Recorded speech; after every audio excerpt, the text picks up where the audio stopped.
So hello guys, कैसे आप सब। I hope you all doing fine. तो आज हम आ गए हैं फिर से एक नई वीडियो के साथ। आज हम डिस्कस करेंगे कि आखिर कौन है टोनी क्रूज का रिप्लेसमेंट और कौन कौन से प्लेयर जो लिंक है मैड्रिड के साथ, और मैड्रिड किस के ऊपर नज़र रखी हुई है अभी। मैड्रिड के साथ जो प्लेयर्स लिंक हैं such as Rodri, Barella, Mac Allister, Enzo Fernandez और एंजेलो स्टिलर, ये सारे प्लेयर्स के बारे में हम बात करेंगे आज इस वीडियो में। तो सबसे पहले हम बात करते हैं रोड्री के बारे में।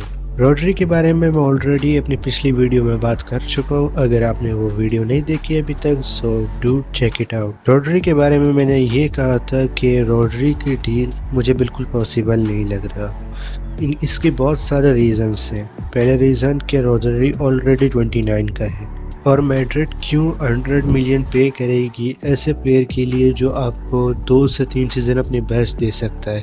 और मैन सिटी भी रोड्री को नहीं छोड़ेगी जब तक पेप गार्डियोला मैन सिटी के मैनेजर हैं। कुछ सोर्सेस के मुताबिक रियल मैड्रिड मैन सिटी को ऑफर कर रही है रोड्री को एंड कमाएगा +30 मिलियन। लाइक बाई कुछ भी मैड्रिड के बोर्ड ने कोई नशा किया हुआ है कि वो ऐसी ऑफ मैन सिटी को देगी।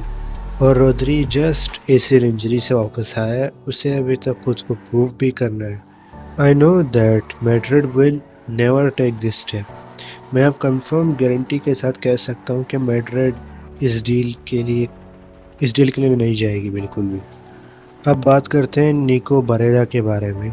अब यहाँ ये बताया जा रहा है, काफ़ी सारी रिपोर्ट्स ये इंडिकेट कर रहे हैं कि जावी अलोंसो बहुत ही ज़्यादा इंटरेस्ट रखते हैं निको बारेला में, और मैं भी बारेला पर्सनली चाहते हैं अब move away from Inter Milan, because like वो 2 चैम्पियन लीग फाइनल खेल चुके हैं और दोनों हार चुके हैं इंटर मिलान में, और ही वांट्स अ सिल्वरवेयर। और उसे ऐसा लगता है कि उसने मतलब अपना बेस्ट दे दिया है इंटर मिलान में, लेकिन उसे सिल्वरवेयर अभी तक नहीं मिला जो उसे चाहिए। So he wants a new challenge. और एक रिपोर्ट ये भी है कि इंटर मिलान के जो न्यू बॉस हैं वो निको बारेला को अपने प्रोजेक्ट का सेंटर में रखते हैं। वो मतलब निको बारेला उनके लिए बहुत ही ज़्यादा इम्पोर्टेंट है। मिलान निको बारेला को इतनी इजीली जाने देने वाली तो नहीं है। मैड्रिड को प्लेयर को कन्विंस करना होगा और इंटर मिलान को इस ट्रांसफ़र के लिए, and it will take time to complete this transfer.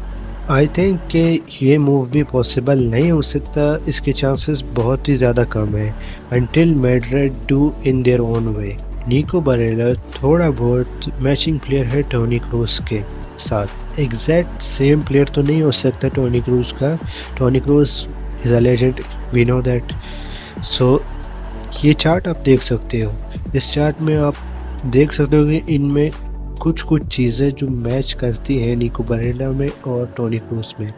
निको Barella is a type of player like mix of Modric and Toni Kroos. मैं ये नहीं कह रहा हूँ कि उनसे बेहतर है, मतलब थोड़ी बहुत जैसे पर्सनैलिटी, एबिलिटी, टेक्निक में कुछ मैचिंग है निको बारेला की। एंजो फर्नांडिस का तो क्वेश्चन ही नहीं बनता, क्योंकि वो चेल्सी लीव करेगा ही नहीं। पहली बात, एंजो फर्नांडिस चेल्सी के प्रोजेक्ट में after Palmer he is important element of their project. यहाँ कोई चांस नहीं बनता कि वो चेल्सी लीव करे या चेल्सी एंजो फर्नांडिस को जाने दे। आई पर्सनली थिंक कि बाय प्लेइंग एबिलिटी वो टोनी क्रूज का रिप्लेसमेंट तो नहीं हो सकता। It's my personal opinion. वो बहुत ही अच्छा प्लेयर हो सकता है, उसकी passing ability and everything is very good. He is a great player, but जो प्लेयर को मैड्रिड की अभी नीड है ना, वो मुझे नहीं लगता कि वो एंजो फर्नांडिस परफेक्टली फिट करता है उस गैप में। अब बात करते हैं उस प्लेयर के बारे में जिसका खुद टोनी क्रूज ने सजेस्ट किया था मैड्रिड बोर्ड को, और मैड्रिड बोर्ड भी कुछ वक्त से उसे ऑब्जर्व कर रही थी। Yes, we are talking about Angelo Stiller. Angelo Stiller is a perfect replacement for Toni Kroos. And अगर हम टोनी क्रूज के last season as a professional player को कंपेयर करें स्टिलर के साथ, तो यू कैन सी कि स्टिलर थोड़ा बहुत उसी टाइप का प्लेयर है जिसके मैड्रिड को ज़रूरत है अभी। Yes, there is a big difference के दोनों के मिनट्स में। वो टोनी क्रूस ज़्यादा मिनट्स खेले हैं और एंजेलो स्टिलर बहुत ही कम मिनट्स खेले हैं टोनी क्रूस के सीज़न के मुताबिक। लेकिन आप देख सकते हो कि उन दोनों में कुछ ऐसी चीज़ें जो मिलती-जुलती हैं, जो अभी मैड्रिड को जिस प्लेयर की नीड है वो स्टिलर में कुछ एबिलिटीज़ वैसी है। एंजेलो स्टिलर का जो रिलीज क्लॉज है वो 35 टू 40 मिलियन है, जो 2026 में ट्रिगर होगा, 2025 में नहीं हो सकता। मैड्रिड को ट्रिगर करवाना पड़ेगा किसी भी तरह करके। स्टुटगार्ट ने मैड्रिड से 50 मिलियन की डिमांड की है कि अगर वो प्लेयर लेना चाहते हैं, लेकिन अगर स्टुटगार्ट ने स्टीलर का बोनस जो अराउंड 500 के टू 1 मिलियन है, अगर उसने पे कर दिया क्लब ने, तो उसका रिलीज क्लॉज कभी ट्रिगर नहीं हो पाएगा। They will have their player. Real Madrid ने यहाँ पर बहुत ही अच्छी चीज़ करी है। रियल मैड्रिड ने ला फैब्रिका के प्लेयर चीमा एंड्रेस, जिसको हम कंसिडर करते थे नेक्स्ट रॉड्री ला फैब्रिका में, उसकी एबिलिटी और कंट्रोलिंग टेक्निक्स वो डिफेंसिव ड्यूल में बहुत ही ज़्यादा अच्छा है। स्टुटगार्ट ने फॉर 3 मिलियन मैड्रिड से साइन किया है चीमा एंड्रेस को।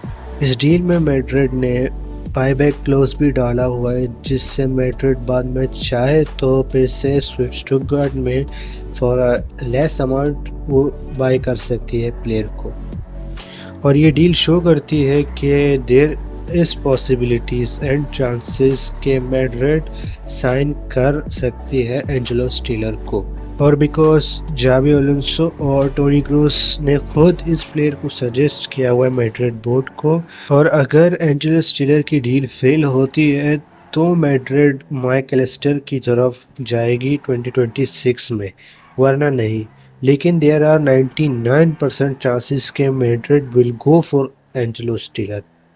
He is a perfect player जो इस टीम को बैलेंस दे पाएगी और इस टीम को अपने डीप प्लेइंग एबिलिटी से और ज़्यादा चांसेस क्रिएट कर पाएंगे थ्रू चैनल्स और लॉन्ग बॉल्स। मुझे तो पर्सनली लगता है कि Madrid will go for Angelo स्टिलर। और आपको क्या लगता है, मैड्रिड किसको साइन कर सकती है जो परफेक्ट रिप्लेसमेंट हो सकता है टोनी क्रूस का और इस टीम को बैलेंस दे सकता है?